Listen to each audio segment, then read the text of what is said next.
My name is Leah Sloan. I'm the Director of Professional Development here at CodeHS. I was a teacher for 14 years. I do live in Illinois, so I think you guys are neighbors of mine at some point, and I'd love to hear where you're at too, but we'll get to that in just a second. I am southwest of Joliet, about 20 minutes. I taught in Plainfield, and I also was an instructional technologist in Joliet. And during the time that I taught for 14 years, about half that time was middle school, and the other half of that time was high school level, and I taught math, science, computer science, a little bit of social studies, though that didn't go quite so well. That wasn't really my area. But I did not get to teach middle school computer science because at the time, there were no courses, there was nothing available. It's still kind of lean in the middle school computer science world, which is why I'm here with you today, because at CodeHS, we have a lot of middle school resources we can share with you, and I'm going to share those. But if you are currently teaching middle school computer science, or you plan to, I have to say I'm jealous, because if I weren't doing what I'm doing currently today, that's exactly what I would be doing. I would love to be back with middle school kids and introducing them to computer science at a much younger age than I was able to. So kudos to you if you get that opportunity. You're doing it now, or it's coming down the road. I also have with me Gary Gould. He is one of our amazing customer experience specialists. So I'll let him introduce himself. Hi, my name's Gary. I also am a bit of a former teacher. I only made it about 4 or 5 years though. Yeah, I'm happy to be here. I can help answer any questions. And yeah, nice to meet you guys. Awesome. And we also have an attendance link. We'll toss that into the chat. We don't use this to gather any personal identifying information or anything. It's just a way for us to check off who all joined us today. So we'll put that into the chat area in just a sec. And let's get rolling. And I'm also going to do a new feature I just learned about. So if you're teaching your kids virtually and you're using Google Slides, you can do Command-Shift-C. Let's see if this works.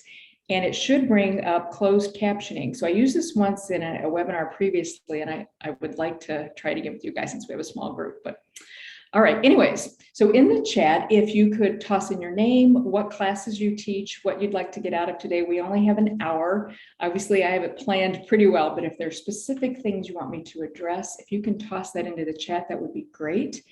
And I will add to that, tell us where you teach. Since I'm in Illinois, I'll probably have a pretty good notion of where you're located, and that would be fun to know.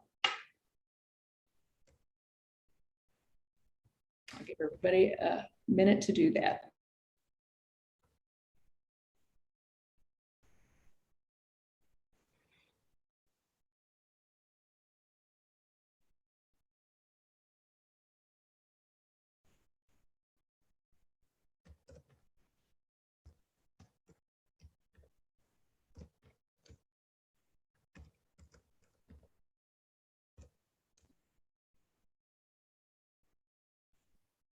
And maybe you're in the cars. I know that happens sometimes. Teachers will just kind of jump on their way home from school, and that's okay. But if you're still typing, keep entering. There we go.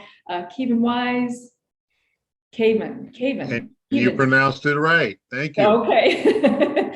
Kevin, that's a cool name. Look at it. For some reason, they don't see that double E in there, and they say Kevin. I said, no. I see. Like Kevin, but an extra E for excellence. That's awesome. I love that. Well, it's nice to meet you, Kevin. And you're in CPS and working with K8. That's awesome. It's great to have you here today. Oh, I was typing and I missed the last question there. What would I like to get out of today's workshop? How about and Whitney, she's with us, former ag and business teacher at Brown County. Knowledge. Okay, I can definitely share that. Okay. Probably towards the end, Gary will have to pull out the virtual cane or hook to pull me off the stage, because I can talk about this stuff all day, but I want to hear from you all too. And Leanne, if you can type in at some point, that's great. If you're not able to, totally fine. We'll go ahead and get rolling. All right, so if you do not have a CodeHS account, we'll share the link out in the chat. You can sign up for one. It is completely free. Pretty much everything I'm going to show you today is free on our platform. We do have some paid things that sit behind the paywall, mostly the gradebook, progress monitoring, and access controls, but our curriculum is totally free. So it's a great place to start with CodeHS. If you do have CodeHS already and you're able to, if you can log in, that would be wonderful, because we're going to enroll you in a demo section that will give you access to pretty much all of our middle school resources as one big course. So you can kind of navigate around and see the parts that you like and pick and choose and dive into whichever portions you want to. So if you just want to sit and go along for the ride and watch, that is totally fine too. If you do have an account, go ahead and log in though, because next we're going to have you enroll in the workshop demo course. And you just sign into your account, you browse to the URL that we have there. We'll toss that into the chat as well. And you just paste that into a fresh browser window, and that will open up the section for you on your CodeHS site. If you've used our site at all as a teacher, you just need to toggle to your student page, and that will show the courses that you're enrolled in. I'll show this in a second, but that you're enrolled in as a student. Okay, maybe that's a good quick question, since we just have a couple of you here. Have you used CodeHS before? Never. All right, cool. We got some new people. And Leanne, I'm not sure if you're able to unmute or toss into the chat, but if you're brand new, you're in the right spot. We'll get you set up and rolling.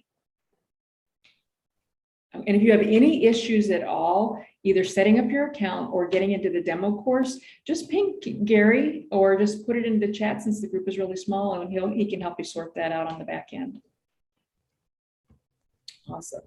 All right, so we did introductions. I'm going to talk briefly about what CodeHS is. I'm going to do an overview of our middle school course resources. Oh, Leanne's used it for years. I thought your name looked kind of familiar. So we're awesome. Okay. We're going to look at sample middle school lessons and a great entry point for working with middle school students, which is Carol the dog. And we'll do a little bit of a lesson debrief, some teaching strategies. I'll send you off with some CodeHS teacher resources, and that'll be it. We run a lot of other workshops too, so you can always dive into our site and attend things that can do deeper dives into other topics too. But tonight we're focusing on middle school resources. So what is CodeHS? So the word that works best to describe CodeHS is it is a comprehensive platform for teaching computer science in middle schools and high schools. So we have 6th through 12th grade web-based computer science curriculum. We have online and offline professional development, which you are participating in right now. And then we have a full software platform with teacher tools and resources.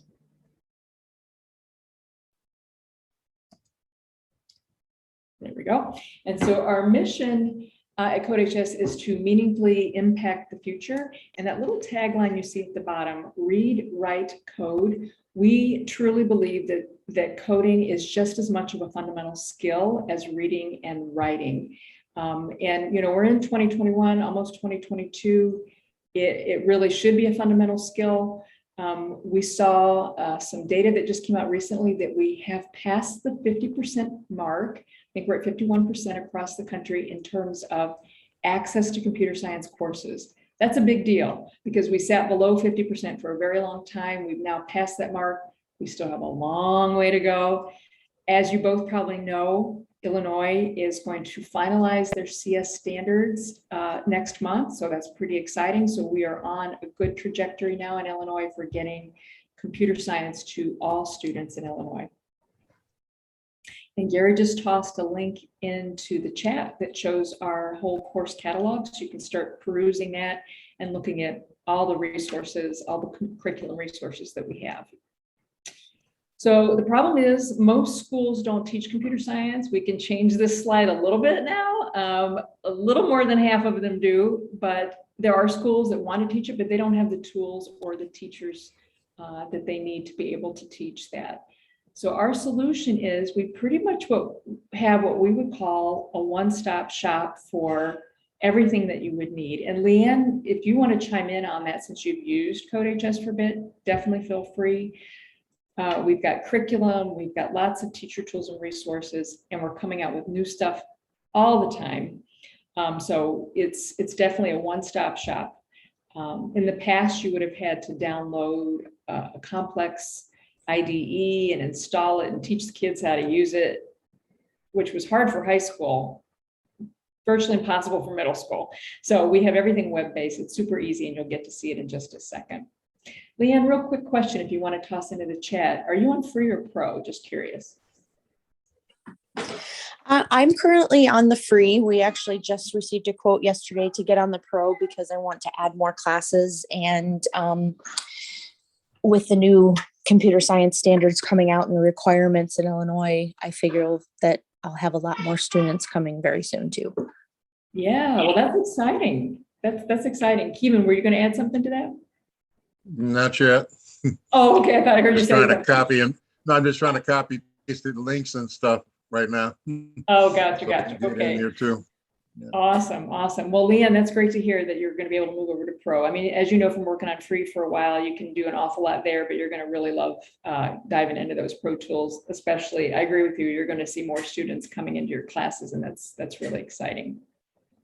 All right, so again, it's a comprehensive platform. We have an instant feedback and submission system. We have a lot of grading and tracking tools on the pro side. Everything is web-based, so you don't need to download anything. You don't need any plugins or anything like that. All right, so let's take a look at teaching middle school, computer science in middle school. So I found this really great article I wanted to share with you, and just one slide on this before we jump in is the impact we can have specifically on women, young women in computer science, that middle school really is a great time to target them because there are a lot of things that happen in the high school level, like if they don't have a friend in the high school class with them or they're not interested in it, they can fall off dramatically after those points. But if we can catch them in middle school, we can make such a difference in terms of the number of women we have entering the computer science field. Because guess what? Even though there's been a bigger push, we're seeing a decline in women entering computer science, which is pretty sad because their voices and their perspectives are needed in the computer science realm. So I'm going to share with you this article. I'll toss it into the chat. You can read it later. But it's just, and it's also will be a link in the slides that Whitney can share out with you later. But it gives you some, if you need some evidence in talking to administrators and ways to recruit students into your middle school courses or making them required or whatever it is you need to do on your end, it provides some solid evidence for that. Also, I can tell you as a former middle school teacher, I know the complexities of navigating the middle school schedule. That is all over the map. You might get them once a week for a semester, or you might get them just for a whole quarter. I recognize that. So if I can speak to how to customize our courses to your specific setting, we can definitely talk about that a bit too, since we have such a small group. All right, so our middle school curriculum takes a survey approach. So we do have a lot of coding, but we also expose middle school students to multiple aspects of computer science. So they do recognize that coding is a big part of it and is definitely a fun entry point, but there are other topics that are in computer science that it's important for them to be exposed to and learn about, and we're going to dive into those a bit. So everything is web-based. We have quarter, semester, and year-long courses that are composed of self-contained modules on a wide variety of topics. So these modules can stand alone. You can change the order within our courses, and you can do this completely on the free plan, you can build your entire course based on 1 or 2 modules from ours, or you can even build your own stuff and add it in there. You can customize it completely. So it gives you a lot of flexibility in teaching middle school courses where, like I said, we know the schedule may be just all over the map. Every module is made up of lessons that include short videos or tutorials, check for understanding quizzes that usually have 2 to 5 questions, simulations, real world connections, free response prompts, and then coding examples and exercises. And we're going to take a look at some of those today. So here are the main modules that we have. We have Intro to Programming with Carol the dog, and this is probably the module I get most excited about, that if I were teaching middle school is the one I would definitely want to introduce them to, because it's such a fun entry point into coding and the kids love it. It's very visual. It's they can do block-based, which I'll show you in a second, but they can just see something very actionable right there in the editor that's really concrete. They make Carol move in a grid world, which is a lot of fun. We have Intro to Python with Tracy. We have What is Computing, that gets them into the history of computing a little bit, and devices and the Internet of Things and those kind of topics. Web design, where they can make their own websites. We'll talk about that one a little bit. Digital information, where they learn about different numbering systems like binary and hexadecimal, how information is stored on devices. And then the Internet, they get to look at how information is shared via small networks or the largest network on the planet, which is the Internet. So they get to see how data is transferred from one location to another. Another module that we have is on digital citizenship and cyber hygiene. And I think this would probably, if I were only teaching 2 modules with middle school kids, it would be Intro to Programming with Carol the dog, so they get coding, and then digital citizenship and cyber hygiene, because as we know as adults, they don't know how to be good digital citizens online. They do lots of crazy things. They post things that they shouldn't. They try to find information and they don't know how to find it. There's just so many complexities. You know, we think that they're born in this era of technology, but they don't know how to use the tools appropriately. So it's a great module for helping them navigate the internet, social media, and those kinds of things. So they look at their digital footprints and stuff. And then we have a module on Introduction to Cybersecurity, which is pretty cool. They get to learn about what cybersecurity is all about in a high level view. So all of these modules, they're also deeper dives when they get into the high school level courses, but this is a nice way to survey the current major topics in computer science. I'm going to pause for a moment because I said a lot there. Do you have any just high level questions about those modules? I would just like to make one quick comment here that we've had computers around for a long time. The more advanced we get, the less they want to teach it in the elementary school. That's why, like, positions for computer science teachers, they disappeared, but they're still in high school. And it's not just about typing a paper in Word. And for some reason, they feel that elementary school, the classroom teacher can teach everything that a student really needs, and they don't, and it's not true. It is really not true. And high school, they focus on it more, such as coding, web design, things like that. But in elementary school, they don't. But just because somebody has an iPhone does not mean they're computer literate, right? Yep. Kevin, I would say amen to all of that. You've expressed it well. And I do think we put an awful lot on the elementary school teachers to be able to teach like every single subject and teach it well. I do think that the resources we have, the current ones, we do have teachers that use them at the 5th grade level. I think there might be a few 4th grade, but mostly 5th grade. These are easy entry points for middle school students. But you know, we're looking at elementary resources as well, but we want to make coding accessible to students at every single level. And because we're going to have these standards coming at us from Illinois very, very soon, we're all going to be required to do things at every level. So I agree with you. We have to build capacity for the elementary teachers and not just expect everything to happen at the high school level, or in the middle school level always gets caught in the middle. We forget about their capacity as well. being able to teach it, and then also preparing them for what's going to happen at the high school level. So there's a lot of ground that we still need to cover. So yeah, you're spot on with all of that.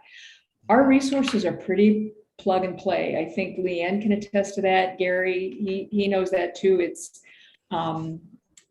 you can dive into them and grasp the concepts easily as an adult, and they're fairly easy for the students to navigate as well. So I appreciate the feedback, and I know there's some of the things I've said where I'm preaching to the choir, but yeah, it's affirming to hear that, yeah, you guys see the same issues that we see too.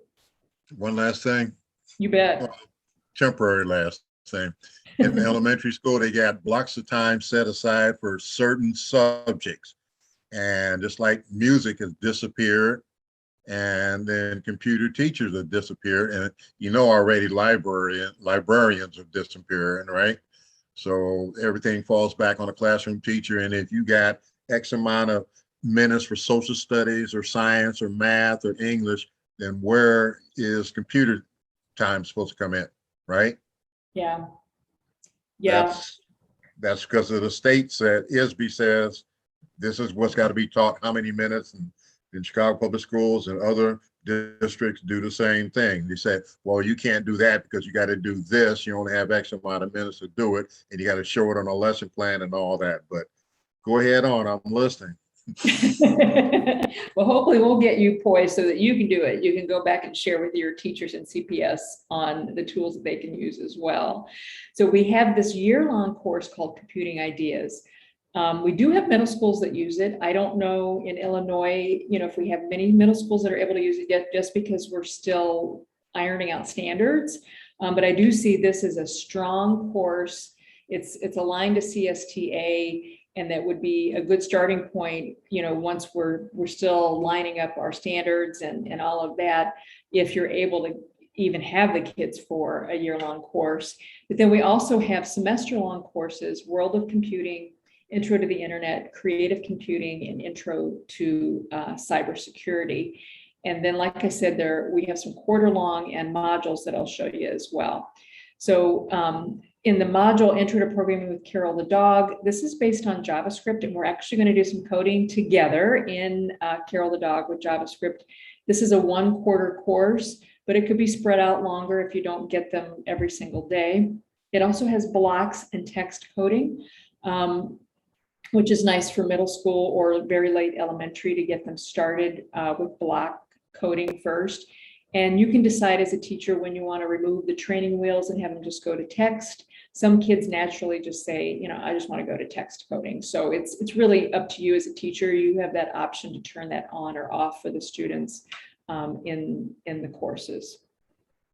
Then we also have Intro to Python with Tracy. Python is probably a slightly easier language in terms of entry point, but I would say Tracy might be a little bit more complex than Carol the Dog, because there's a little bit more mathy stuff involved in Tracy. So they have to work more in a coordinate plane, and they have to think about where things are happening on the screen. Where with Carol, they don't have to worry about that so much in Carol worlds. Then we have web design that can be semester or full year, or just a module if you don't want to do that long. It's also block-based, and students can build very robust websites. They can bring in libraries, like JavaScript libraries and things like that if they become more advanced, which some of the kids do, and they can build some pretty cool websites. They can also host their own website on CodeHS as well. And then we've got Introduction to Cyber, which has the digital literacy and cyber hygiene module. World of Computing, this is Programming with Carol. What is computing? Those two modules together in a semester. And then Intro to the Internet has web design, digital information with, I think we have a binary game or converter here showing, no, I guess that's hex that's showing. I'm sorry, I got your faces in front of my slides here. And then what is the internet? That's in there as well. But remember, you can customize any of these courses and make them whatever you want and bring your own stuff in. We also have physical computing, which is a nice entry point for middle school students, and this is in Microbit. Computing Ideas, that's the one I've enrolled you in. So that's the course you can work through and hop around and see what parts you like and would like to use with your kids. And then creative computing is all computer science projects. So you can kind of pick and choose in that course as well, but it does Carol, Tracy, and web design. All right. Any questions about those? Just a quick glance at the modules. I know Gary shared out the catalog link, so you can take a peek at all the courses that are there. One little insider tip, because Illinois is adopting their standards really soon, there's a good chance in the next year, 2 years or so, we'll probably be making custom Illinois courses.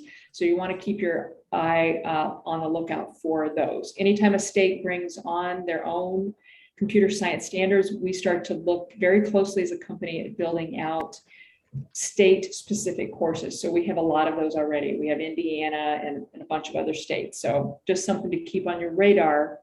That'll pop up in our course catalog when we go to looking at developing those. All right, so let's take a deep dive into a lesson. So anytime we do sample lessons with teachers, I know as a former teacher, I would always look at the lesson of, well, how are my kids going to perceive these activities? And then how would I approach each section of the lesson? And what methods would I use to encourage participation? And how would I do things similarly or differently? So I want you to wear both lenses as we're going through these activities. And we can talk about what your thoughts are when we get to the end. All right, so Carol the dog is a little dog that lives in a grid world. We're going to unveil her in just a second, but she knows, he or she, we've never nailed that down completely, but I usually say she knows 4 basic commands: move, turn left, take ball, and put ball. And we're going to take a look at what she can do and talk about what she knows, and then what kind of commands would you like Carol to be able to know how to do? So I'm going to switch over here to this pyramid of Carol, which is one of our many exercises. We have lots of examples, lots of exercises. So it would be really challenging for you to exhaust everything that we have. We have lots of things in supplementary as well. But let me give you a lay of the land of the IDE. That's our integrated development environment, completely web-based, so you don't need to download stuff. On the left-hand side, we have all the basic commands that Carol currently knows. And right now I have it in block view. So you can see that I can drag and drop in commands of Carol's and place them back in, and they'll snap back into place. If they're not in the right spot, it just has this gray box around it that comments out or tells the compiler or the browser, in this case it's JavaScript on the back end, to ignore those lines of code. I can switch to code view if I want. So then it looks like just regular JavaScript with commands. But it's up to you as a teacher if you decide whether or not you want to do blocks or just core text-based coding. So let me reset this so we can see what Carol does. So here she is. She's in the smallest grid world that I think she can have. I don't think we do a 2x2. This is a 3x3. So she has these locations that she can go to in the grid world, and we can make her do lots of fun things. I can change how fast she does things. So sometimes, this is the turtle on the left side, a little bit slow, but if you're debugging, that's great because you can watch what happens as she goes through every single line of code, and I'll demo that in a second. And then if you have her do rabbit mode, she goes really fast. So I'm going to put her about right there, and let's watch what Carol does. I'll hit run, and she's putting down these yellow circles, and notice how she flips around, and then yay, she's all done. She ends up in the upper right-hand corner facing what we would call east. So she's facing to the right. Sometimes we call the yellow circles tennis balls. Sometimes they're pancakes. They can be whatever you need them to be. But in the exercises, they basically represent either obstacles or objects that Carol can manipulate in her world. We can also change the world and add in additional worlds in different exercises so she can have much bigger worlds, which I'll show you in just a second. There are other things that are sitting in the editor as well. So if you see this little check code button, if I click that, That checks the code that I have against what are called our auto graders. So most of our exercises are completely auto graded. That's on free or pro. And it's a really nice feature when you have a lot of students and you need to, you can't go in and grade every single exercise, right? It's just too much. So our auto graders will grade all of those things automatically for you. With that said, as a teacher, I think it's important to look at the whole module and decide, hey, there's a few exercises I want to look at to see how kids are programming, because you're going to find out really early on that pretty much every coding problem has multiple solutions. And you want to get to how they're thinking computationally, whether or not they're coding efficiently, how they're calling what we call functions, which we'll get to in a little bit, and all those different kinds of things. It's like solving any kind of problem. You want to get to how they think about these problems. So it's important to spot check some key exercises. So lean into the auto grader to save you time, but spot check a few of them so you get a sense of what kids are doing. You also want to spot check to make sure they're not cheating, because it happens. Kids are going to find a way. There's always, no matter how many barriers or protocols you put in place, kids are going to find ways to cheat. And we want to discourage that. But at the same time, that's a way to check to see, what's happening with them. And generally my discussions around kids cheating is, wow, why are they cheating? Why do they feel like they need to cheat? Is it too hard? Are they under pressure from their parents? Like, I usually try to dig and find out, why are you doing this? Why do you feel like you have to go cheat? What's the point? But you can also look under the More button and see history. And this will show you every few minutes, it'll show at intervals at time what the code was at different points. So this is another way to kind of get to their computational thinking and also check for cheat detection. All right, so it looks like Leanne had to leave. Her kids weren't cooperating with her, and that's fine. But we've got Greg who has joined us, and I know Greg. Hey, Greg, how's it going? Good to see you. Hi, Leah. I'm just in the middle of parent-teacher interviews, so I'm like multitasking, but I'm here to listen. Totally fine. I'm glad you could join us. That's awesome. So then you can also grade. We have fast grade on Pro, but you can also grade on free in a different way. But you can award full credit. You can give partial points and stuff like that. We're not going into all that right now. The assignment shows here so they can see what the ending world looks like and whatnot. All right, Kevin, do you have any questions about this particular exercise or just the basic lay of the land of what Carol's world looks like or what the IDE looks like? One thing about the code there, I was looking, I don't see move forward or backwards.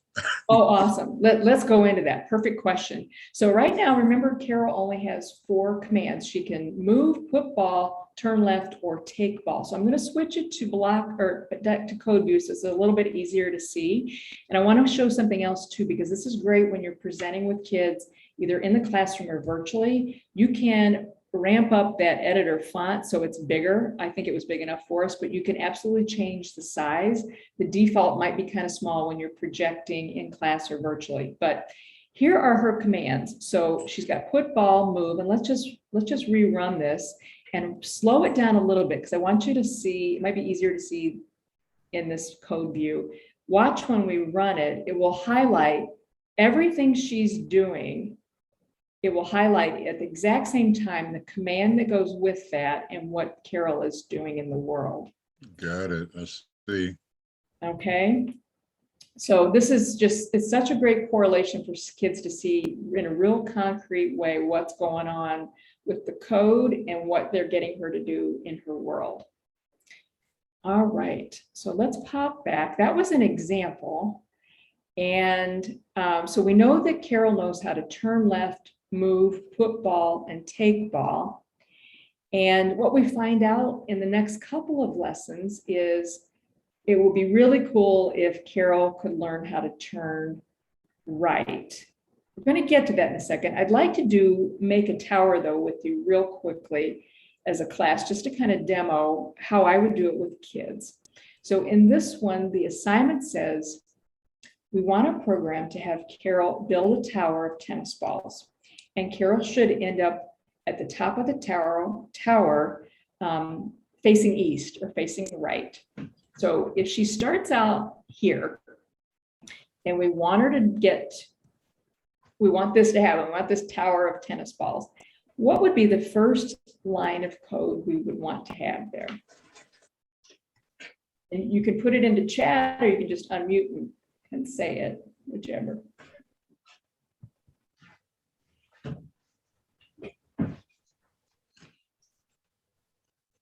I know Greg's multitasking, so I'm going to lean into you a bit here, Kevin. And I'm looking at the dog in the bottom left corner. Yeah, and so she's got to go, she's got to move to one space over. She's got to be in that second column to be able to start to put down tennis balls. So yeah, we want to move first. And remember her commands are move, whoops. There we go. Move, turn left, put ball, take ball. Move, turn left, put ball, take ball. Okay, so we get her to move. Let's see what she does. Okay, now what does she need to do? So she's in the right column. What should she do next? Put ball. That's perfect. And notice how we write the command. So this is exactly JavaScript. In JavaScript, the built-in methods and the ones that the students would make on their own are built in what's called Camel Case. So you smash the words together, what you want to describe the function to do, and then you make the first letter lowercase and any subsequent words, the first letter being uppercase. So it looks like a camel's hump. So this one's put ball. Oh, we got a bunch of commands here. Okay. Put ball, we're going to do turn left, which is one of her valid commands. There's also parentheses at the end and a semicolon. And that's because it's a function. You'll see that later why you got to have those parentheses. Right now, we don't put anything in them. And you got to have a semicolon at the end of pretty much every statement in JavaScript. So turn left, we're going to do move. What I like to do, and what I would tell kids to do is, don't put in too many lines of code all at once, because you start typing a bunch of stuff in and then you run it and you go, oh, shoot, there's an error. What's wrong? So I put in a few lines with them, have them tell me what to do. And I say, okay, now let's just do it. Okay, it looks good so far. I didn't mess anything up. So what would be next? So move, put ball. I'm just going off what you all have in, looks like Greg put it into the chat. And then next he says move. They just have so much fun with this. Carol is just a blast. So let's do it again. All right, she's almost there. So one more put ball. Whoops. Whoops. Yeah, here we go. I can type. Maybe. Maybe not. Let's try again. All right, here we go. So she's making this tower, she's almost there. And then what's next? Remember, she's got to be sitting on top of the tower facing east. So what should she do next? Move ball, put ball, 2 more times. Move. Okay. And she only has, let me just check the assignment again. She only has 3 tennis balls. So she's got all of her tennis balls down, and now she's sitting, she's at the top, and we need her to look east.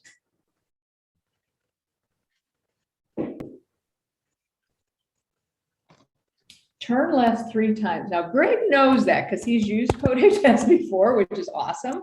But let's go ahead and put that in there. And this is where the kid, they'll do this about 3 or 4 times and they're like, wait a minute. Can I just do turn right? We're going to get to that in just a second, because right now she only knows turn left. And let's see that that makes her successful at doing it. And so, woo, yay. So it'll say, nice job, you got it. They can also do check code, and it'll show it passed all the test cases we have behind the scenes in the auto grader. Now, Greg asks a great question. He said, with an activity like this, would you possibly encourage the use of pseudocode in order to debug after the fact? Absolutely. Absolutely. So it's, you know, it kind of depends on where your students are at. And this when they're first starting out, it looks a little pseudocode-like, so you could actually do it maybe without the JavaScript and just say, hey, move, put ball, turn left, move, and then just add the syntax part, which would be more like the parentheses and semicolon at the end, and that could work too. But yeah, and when it gets a little more complex, I would definitely encourage pseudocode as well. You all did fabulously with that. Are there any questions on this example?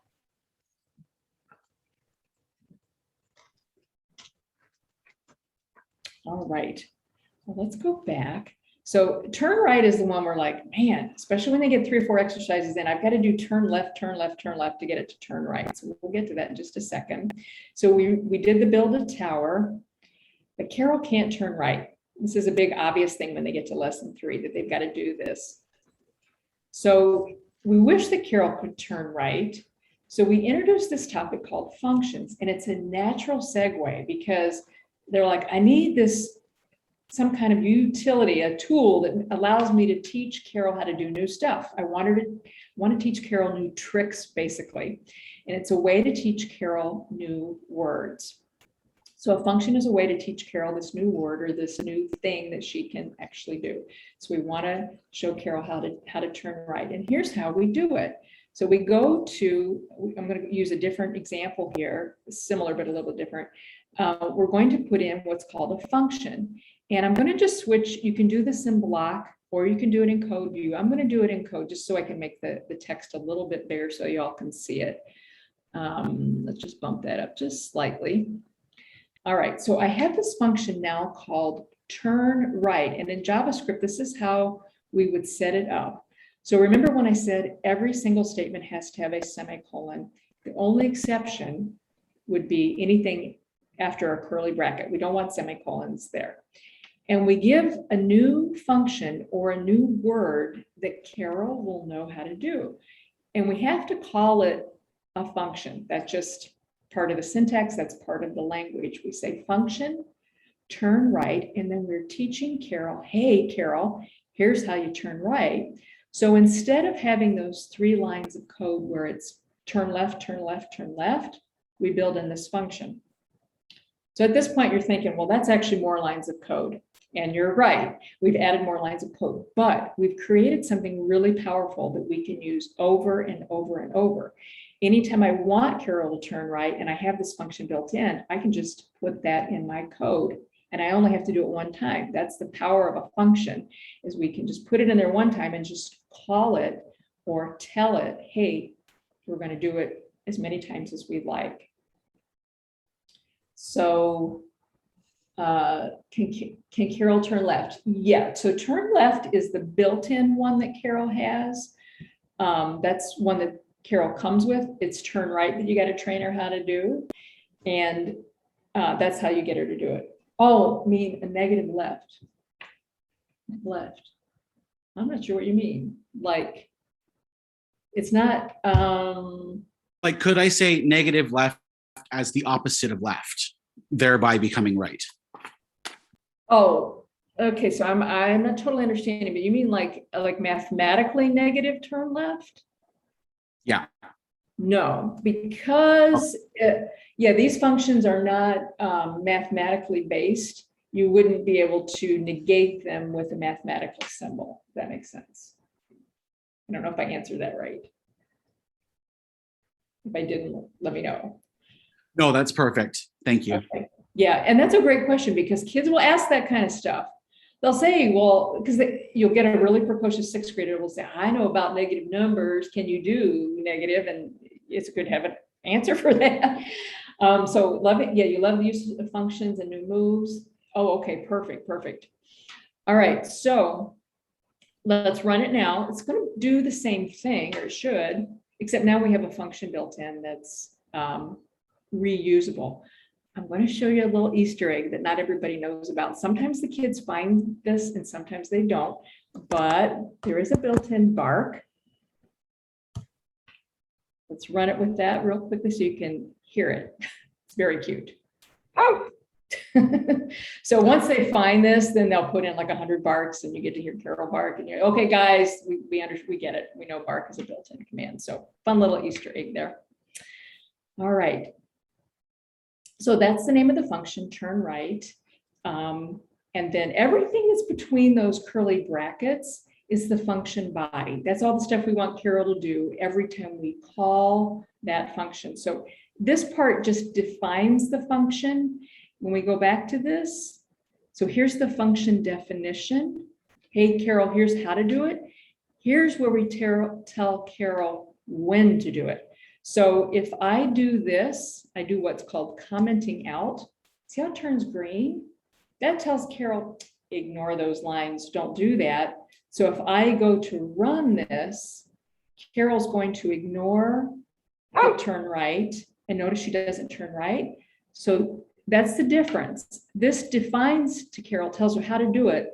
But if I don't tell her to do it, if I don't actually give the command, if I comment it out, which is basically telling her ignore that, she won't do it.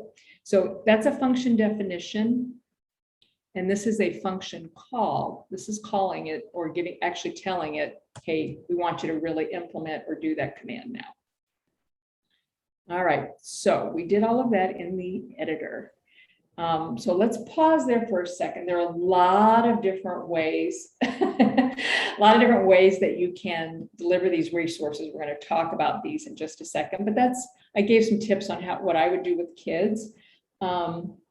Yes, all the functions are under the Docs tab. That's perfect. We didn't point that out. So if I go to Docs here, you can see everything that Carol can do. And every exercise that you have, whatever language you're working in, whether it's Carol or higher up a little JavaScript, Java, Python, C++, whatever, or yeah, you're going to have documentation, not C++, but you're going to have documentation that will tell you all the things that are available for that language in our editor. Yeah, you'll not be learning the bark. I can understand that. It's fun for about 5 minutes. And it's like, stop. But they will get a kick out of it. Exactly. So commenting out will be 2 forward slashes on that, or you can do the multiple lines of code by doing /**/ so I can comment out, turning right and barking. Perfect. Good reminders. So here are the resources in that lesson, and these are in every lesson. You get a video. So I could have shown you the video. I chose to go through the slides so we could talk about it as we were doing it. You could have the kids watch the video on their own at home and come back and say, hey guys, we're going to hit the ground running. You could watch the video and pause at different points and have discussions about what's happening, or you can just go through the slides. There's a lot of different ways that you can use those resources. After every single video and slide deck, there is a quiz. That's just a quick check for understanding. Sometimes teachers prefer to have the quizzes at the end. You can move it. You could take that quiz and you could put it at the end of the lesson instead of having it right after the video. And you could do it as an exit quiz before they walk out the door. And now on Pro, you can fork the quizzes and you can add your own questions to them. So you might decide you want to beef them up and make them more than 2 to 5 questions. That's up to you too. Then you have examples. If you don't do something with the examples with the kids, I will tell you, they will blow right through them and just click submit, done. They won't really play with them much. I would use those as sample code that you can project, that you can break and have the kids help you debug it, that you can manipulate and say, hey guys, how could we make it do more than this? I would definitely leverage those in your teaching just the same way I did here with you when I was showing the different examples. So don't let them blow through those. Those are golden opportunities to talk about the code, break the code, and have them help you fix it and that kind of thing. Then there's always at least one, generally more than one exercise that they can do on their own. Or if it's a little more challenging and you're concerned they might struggle with it, you could have them do pair programming and work on it together. There's different ways you can use those exercises. And then a fair number of the lessons have badges at the end. If I were teaching middle school, I would throw in more badges. I would make fun, very personalized badges that had things that we were joking about in class or whatever, and add those and sprinkle those into more lessons, because I think the middle schools, especially kids, they love stickers, they love badges. It's just a fun way to jazz it up for them. And you can make your own custom badges and you can add those right there into the course. So we talked about this already, the videos you can watch together, you can have them watch it at home, do the slides. I think I've already mentioned all this, but I made notes for you to look at later, or just to remind me not to forget something.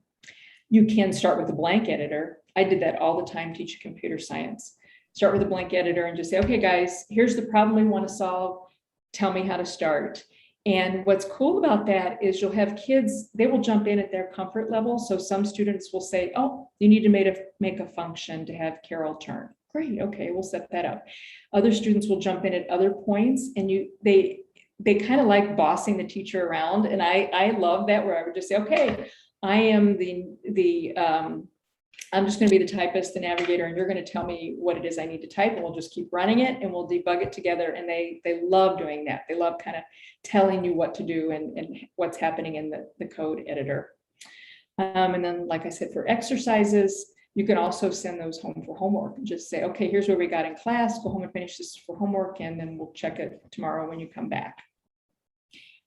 In the lesson plans and on the free plan, you get access to the first 5. There are a lot of really good beginning and ending discussion questions. So I sprinkled in a few when I was talking to you, like, hey, what would be something you'd like Carol to know how to do? Turn right, or whatever that might be. Those are in there. Even if you don't have access to Pro just yet, you can use those lesson plans as like a template for how you could teach future lessons. So you get the first 5, and then you could use them, you know, like I said, as a kind of a guide for how you could do lessons that are after that. We also have a ton of worksheets and activities, so we're going to take a peek at those. This is mostly the stuff we have. Some are free, some are pro, but I know you probably can't see all that anyways, but we have a ton of different tools. I talked about the lesson plans. We're getting a little close on time, but you can definitely peek in at those when you dive into the course. The handouts are fantastic. I think that for middle school kids, you need to do a fair amount that has nothing to do with being on a computer, but has to do with computational thinking. And there are some fantastic handouts that can get students to think computationally that have nothing to do with typing on a keyboard or working on an iPhone or something like that. So here's a perfect sample one. This is in the Carol Can't Turn Right. And, you know, they have great little graphics on them. They're also class activities that are handouts too. So dive into those. On the free plan, you get access to the first few. On Pro, you get access to all of those. Okay. Any questions before we wrap up? I know we covered a lot of things. I hope this was helpful, just kind of opening up the world a little bit in terms of what we have available, and you can dive in and explore a little bit more in that demo course if you want to.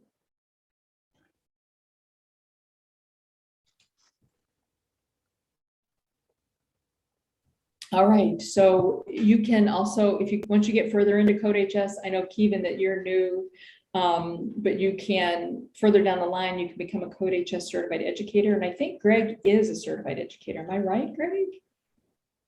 Yes. So I thought, cool. And then we also have an amazing CodeHS educator Facebook group, very active community. People throw out questions, they throw out resources they've made. Hey guys, I made this handout, check it out, you can have it. They help each other an awful lot. So it's a great, even if you're not a big Facebooker, if you get into that group, you'll have a lot of help and support and resources. And we're in there too. We have, I know Gary pops in there. I know even our CEO and co-founders, they're in there answering questions and helping teachers out. We have free CodeHS workshops we lead all the time, and we have a link for that. We'll toss that into the chat. And then you can obviously follow us on social media. We don't have anything around Python just yet. And once we get into like Thanksgiving through the holidays, we kind of, it gets a little quieter in terms of virtual events because teachers are so busy with wrapping up courses and getting ready for holidays. We don't get huge attendance, but look at the start of next year because we'll start ramping back up for sure. But definitely get, Greg, if you pop into, I don't know if you're part of the educator group, but they're always active there, even when we're not. So definitely pop in there, and there will be people sharing resources and ideas and stuff there. Awesome. So the last thing you could do for us that would be amazing is fill out our workshop survey. We love to get feedback. And in fact, what you were asking, Greg, if you can get feedback at the bottom, like, hey, you're looking for more Python kind of workshops, put that in there, because we look at all of our feedback very carefully, and we're always trying to meet teachers where they're at and what you need in just-in-time kind of teaching and resources for you. So we love to get your feedback. That is the main way we grow as a company, is listening to what you guys need and what you tell us you need. So